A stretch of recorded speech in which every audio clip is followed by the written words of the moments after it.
windows were open, so I made sure it's all shut. And something weird, you know, the dog, we've got a little Yorkshire Terrier, the dog started barking, and there was something, yeah, it was as if there had been something standing the other side of his patio door in the garden, and there's nothing there. It was going mental. Nothing. And I bet it was odd, because I know this dog from walking it every day. I know the dog really well. It was going crazy, this dog. Anyway, she calmed down eventually, and I just thought that was odd. And then I went home. I went into my back garden, it's about 9:30. Again, like, things happen a lot when I just walk out, I see something. So as I walk out, there's about 4 or 5 of these golden orbs round, just orbs in the distance behind the trees. I dashed in quickly to get the camera on. As I come out, they've moved down, they've gone over Peter's house, and they've gone down that way. And I've filmed them. I've only got, there's about 3 that have come out on the camera. But earlier during the day I'd had quite a lot of sightings, and I remember that evening I felt absolutely ill, drained, really felt unwell. And it's different for me because I feel unwell quite a lot of the time because of the Crohn's, you know. But this was a different feeling. In the morning, I go next door to help Peter with his tablets. Anyway, I go in, I feed the dog, I call out to Peter, nothing. I go upstairs, I find him lying next to the bed, he's passed away. And obviously I'm a bit startled, a little bit startled, but rigor mortis had set in as well, so from what I gather, he passed away soon after I'd left him the night before, we must have done. But that was an experience because then I'm ringing the ambulance and they're trying to say do CPR, and I'm saying I'm not doing CPR, he's long gone. There's no, that was a weird thing. But it's weird, this is where it's not all about ET, to me it's all connected, the spiritual side seems to me connected with the UFO thing, because these are as much as these orbs seem very much as I kind of connected his passing with these orbs that went past. Yeah. And I've got other orbs that have been in my garden, pictures of these big blobs, blobs and that. Been going back for years actually, those things. But I've never really paid huge attention to it all.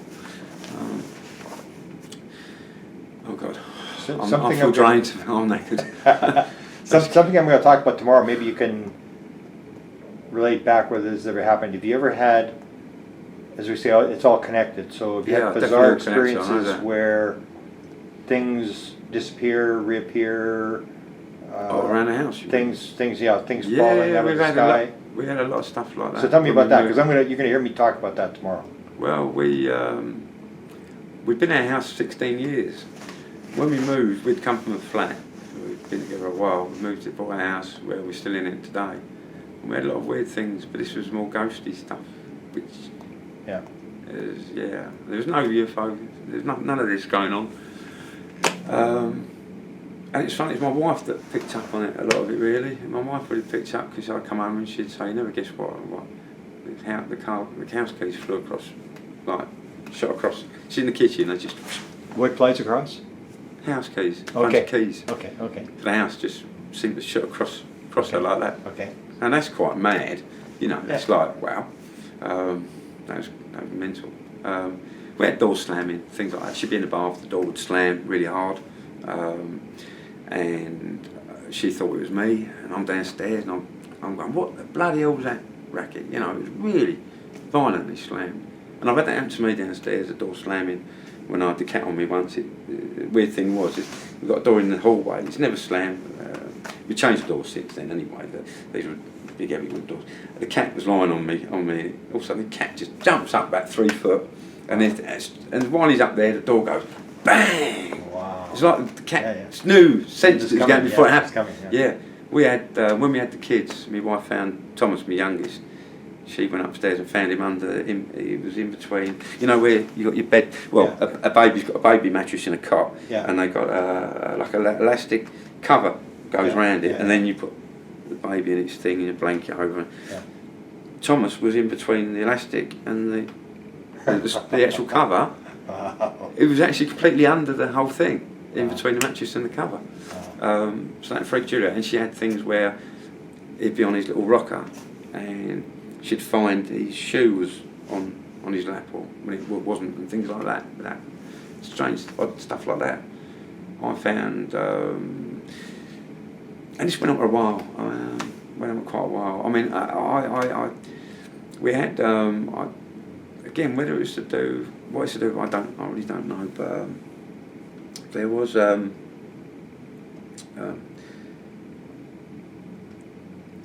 can I put it? We it didn't bother us. I know it sounds mad, because you'd think you'd go in. I mean, I can't stand horror films. I don't watch scary stuff, because I've watched a horror film when you walk in and it says, "Get out." I'd go. You know, these people that stay, I think you're crackers. It kind of didn't. We're just so laid back people about it. We didn't really worry it so much. Yeah. When I got worried was my daughter used to get night terrors, and they scared the life out of me, because, and I'm a bit concerned even now about a little bit in some ways about my kids, but I won't go into that too much. But she had these really went for ages, and these night terrors and screaming, God, really, and I'd rush into the room and she'd be contorted, her arms would be twisted, like her elbows in a funny position. Her eyes are open, but she's asleep, yet she's screaming. And I remember going in there one night, scared the life out of me. She sat bolt upright and she's pointing to the room and she's saying, man standing there.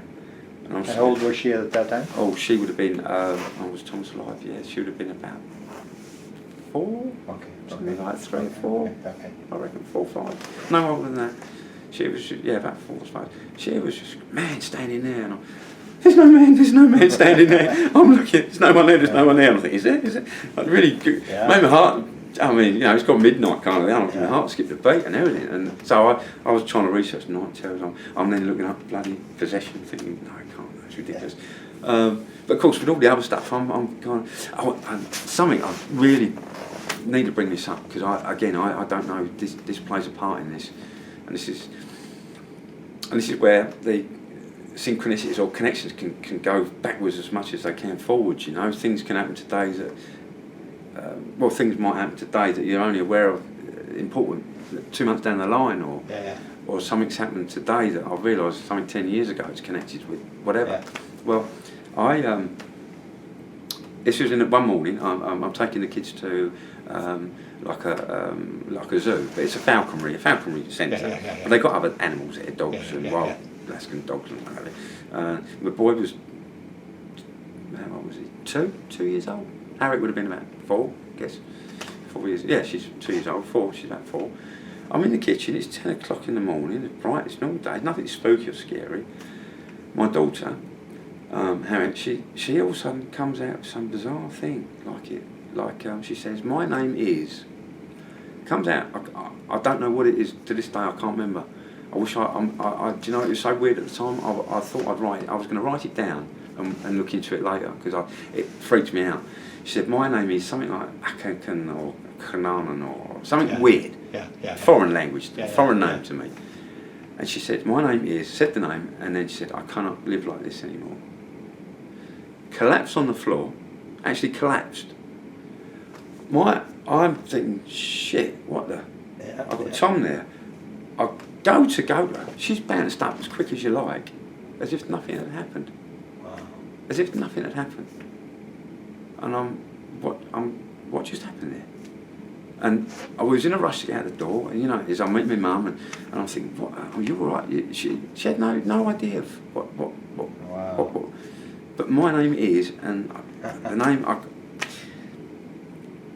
at the time I thought it was an Egyptian kind of sounding name. Yeah. I remember that, but other than that, I've got no idea what she said, and I'm kicking myself to this day that I didn't write it down and then trying to research, because now I know about the reincarnation and things like that, and the soul. It could be that she had a soul that she carried with her, because she had a gift as well when she was 2. She knew all the countries of the world virtually on a globe. Wow. She was barely talking, you could literally ask her where's so and so, and she could point to it on a globe. Wow. It was a party trick. We treated it as a party trick. Have your kids got any other skills? Like sometimes the kids have these bizarre. Well, again, my skills. daughter, she I wouldn't say it's a skill. It's more for her. When we've been away in the UK to certain historical places, she comes over a bit funny. We went to a jail called Bodmin Jail, which got a lot, goes back. She was in there, come over feeling very unwell. We recently went, that was a few years ago, and recently we went to a castle in Oxford, a historical castle there. We walked around there and she had to come out. She was crying, she was getting very emotional and upset.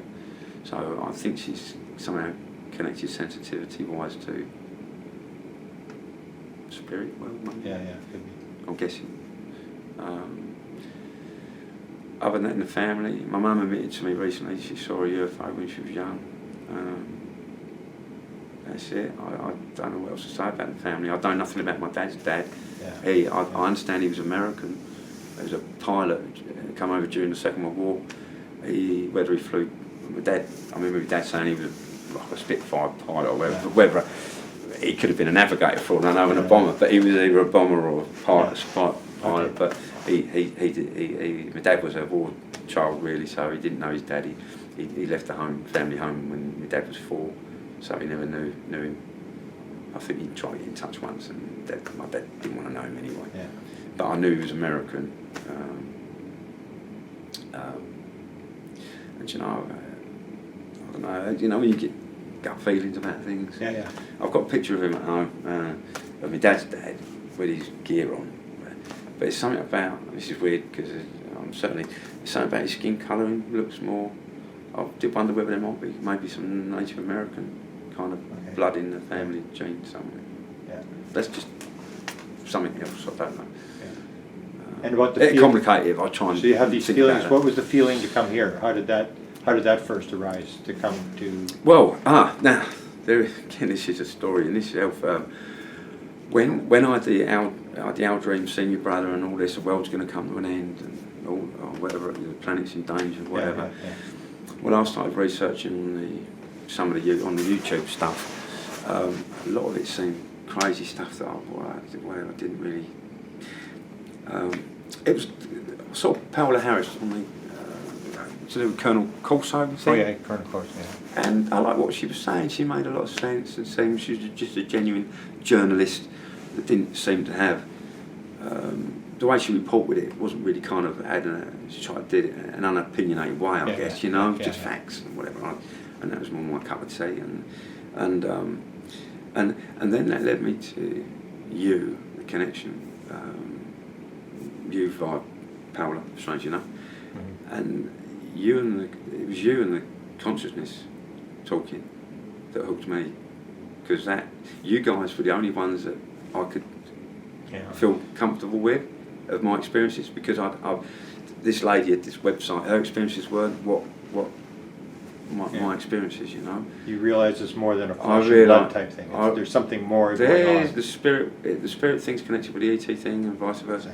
And this is where you two talk, and that was my feelings, and that's why I was drawn to that. And strangely enough, when I made that association, I'd again walk out into the garden. Now this is odd. A feather floated down in front of me. As soon as I walked out the patio door, a feather just came down, landed in front of me. Didn't think much of it. I kind of thought, okay, is that associated? Yeah. The next day, same again. 4 days on the trot, feather floats down in front of me. Okay, so what color feather? It was white. And was it some bird that you would know what it was, or was it a big feather? So just a feather, I don't know. Just a fluffy feather. Could have been a pigeon, God knows. Yeah. But there is another feather thing that comes into play, which I think wasn't really a feather, but it appeared as a feather. And that was when, after my trip to my brother, and I'd already known about, I'm trying to think where to go now, I'm trying to think which way around it would be, but I've made the connection anyhow of I was aware of my brother and his company, and actually trying to sell it, or sell the, not sell it, it's the wrong word, his view. Promote it. Promote it somehow, promote it. And I knew I had to go to Vegas. And I guess it was the only way maybe it was the only way I felt I could meet the two of you. I don't know. Yeah. But I actually queried it, because when I was explaining to my wife, this is where, as much as she believed in what I'm seeing, and well, she knows about my premonition stuff from years ago anyway, so she knows there's something freaky been going on. And she couldn't get her head around the fact why I had to go to Vegas. I'm a family man, I'm not well, I've got 2 kids going to school, and I want to take off and just go to Vegas. Like that. She's got a point, to be fair. Anyway, I was adamant. I said, look, even if, I actually said to her, I said, as much as I love you, I'm going to go. I've got to go. I think this is bigger than me. It's bigger than, I didn't actually say that, that's how I felt, it's bigger than our relationship. I felt that important about it. I didn't say that. But I actually thought we could divorce over this. This could happen. It did cross my mind. And what happened was, I got confirmation about coming, because I went into the garden, my little spiritual home, if you like. And again, during the day, sunny day, I was telepathically talking to whatever it is that's there. And I've been doing it quite a while. I say hi, it's Tony again, and blah blah. And sometimes things have turned up, sometimes they haven't. And I said, please give me a sign. Why do I have to go to Vegas? Tell me. Why can't I just email it? If I need to go, show me a sign. Anyway, lo and behold, within seconds, I look up above me. I'm standing against my garage, and I look up above the house, and I see a feather coming from that side, coming this way. This is a big feather like that. It's a feather like that. It's floating above the rooftop, the neighbour's rooftop. It comes to my rooftop, stops, just stops. I look at it and I say, thank you. And it just goes, takes off and goes. Wow. And now, I told my wife, and that was the way I tried to explain to my wife. Anyway, she still wouldn't have it. There's feathers everywhere, she says. I said, oh gosh. Anyway, 2 weeks ago, and bear in mind, I secretly booked the hotel already without telling the wife. I booked the conference. I didn't book the flight, but I thought, it's got to happen. I was just hoping, and I remember saying to these things, like saying, help me out, give me a break. If you want me to go to Vegas, convince the wife, Anyway, 2 weeks ago, she comes home from work, and she's all up for it, for me coming. Wow. Changed her tune completely. And she said, I'll tell you later. Because I said, why are you going like that? She said, I'll tell you later. I said, okay. So kids have gone to bed, and she comes down, she tells me, she said, feathers. She said, I went to work, and I asked them, the story I told her about asking for confirmation, she did the same. Now, this was after this sighting, by the way.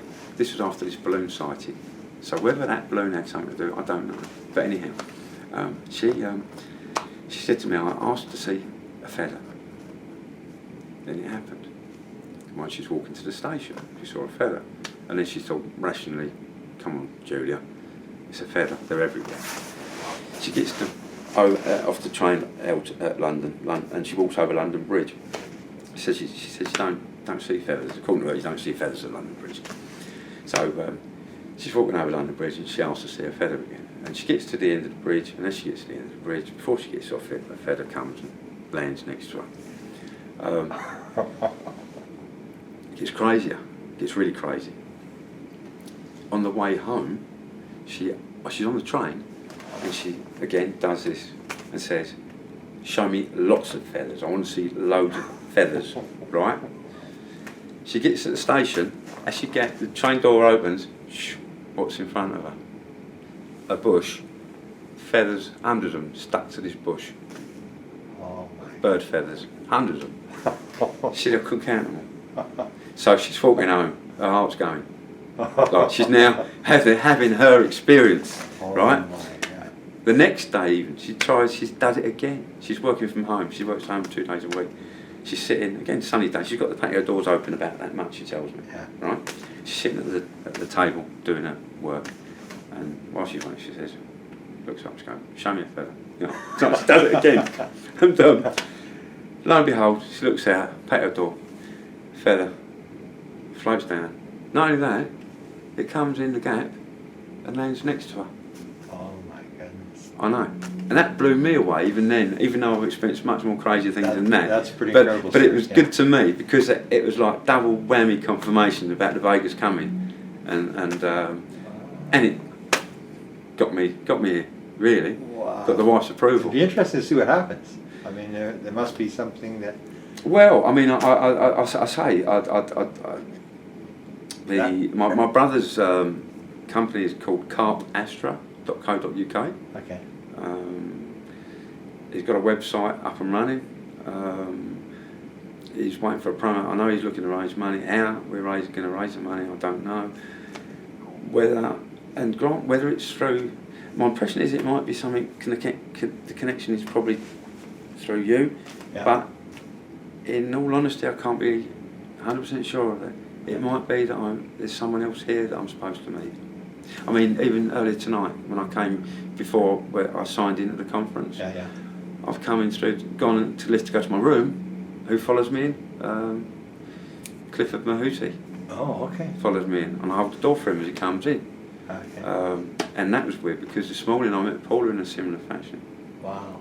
I got in quite late last night, and I don't sleep well because of my condition anyway, and I'm a bit jet lagged, and I'm getting a bit bored and restless, and I think I'll go and get a coffee. As soon as the coffee shop opened at 6 o'clock, I went down there.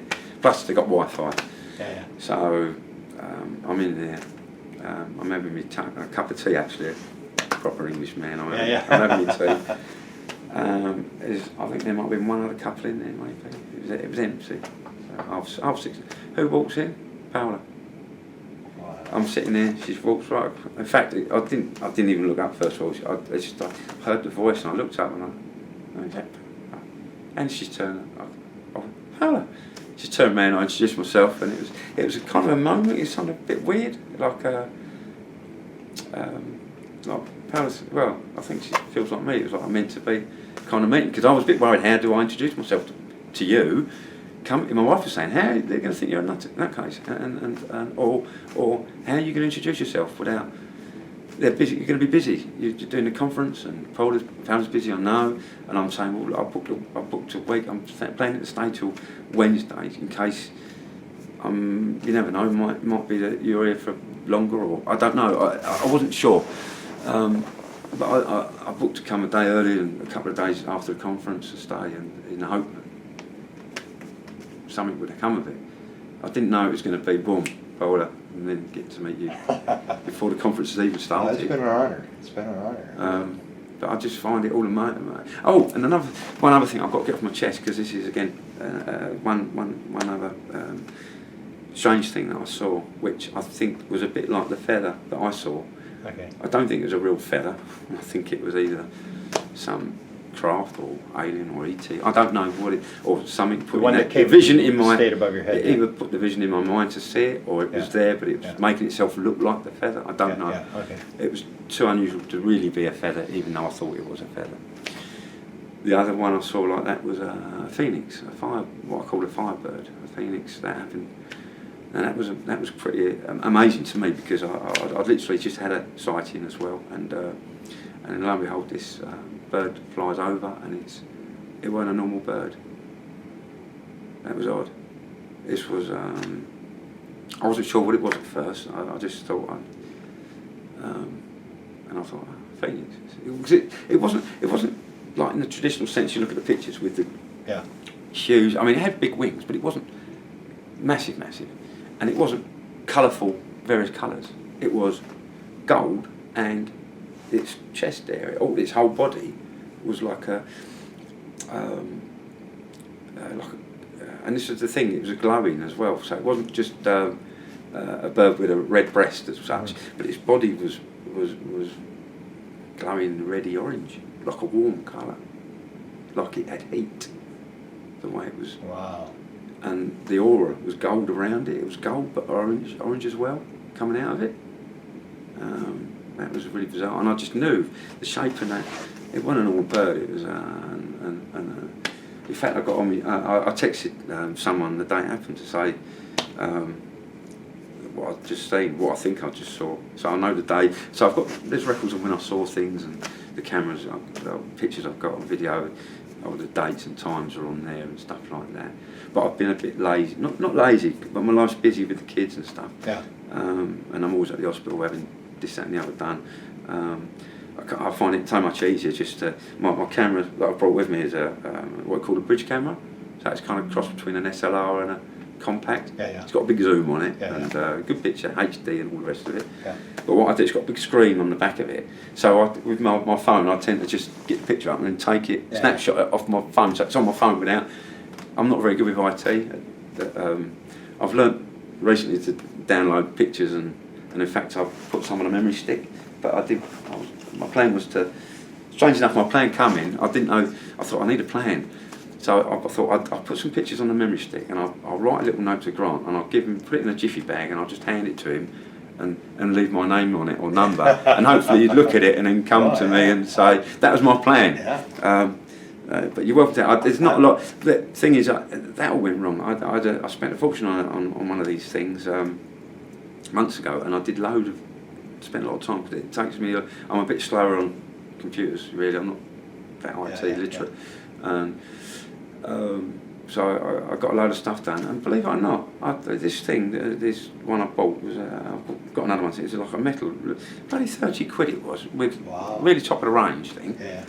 And my mum lent me she's got one of these Microsoft. It's not really a laptop. It's Surface Pro thing. Oh yeah. Okay. It's more like a glorified internet thing to look at. But the picture on it's great. So I was putting it in that, using my laptop to download it, and then putting it in that and see, and the picture's quite stunning on that. I was looking. No sooner I'd done it, I put it in. I dropped the whole thing, and it landed on the floor like that. Broke, yeah. Well, it didn't look broke, but it don't work no more. So then before I've come out, I've rushed to try and put a few bits on. Not a lot, but there's some on there. It. I mean, I'll load them and then I'll give yeah, it back you can. Well, yeah, I mean, you can have a look. I mean, I brought my camera. I've got all my memory because I know people fake stuff and things like this as well, and so I brought my camera. I've got all my SD cards. So it's physically on that. I can't mess with that. I mean, I wouldn't know how to anyway. Yeah. Oh God, I don't know. So I'm rabbiting on now. During the summer months when it was going hectic, I've had people parked in cars outside. I know it's a bit like there's been this whole situation. There's been a lot of helicopters, and a lot of the time the helicopters are over. I know there's guaranteed activity when the helicopters are coming over. So you've got the black helicopter? I've had black helicopters, but also police helicopters. I'm not sure if it is a police.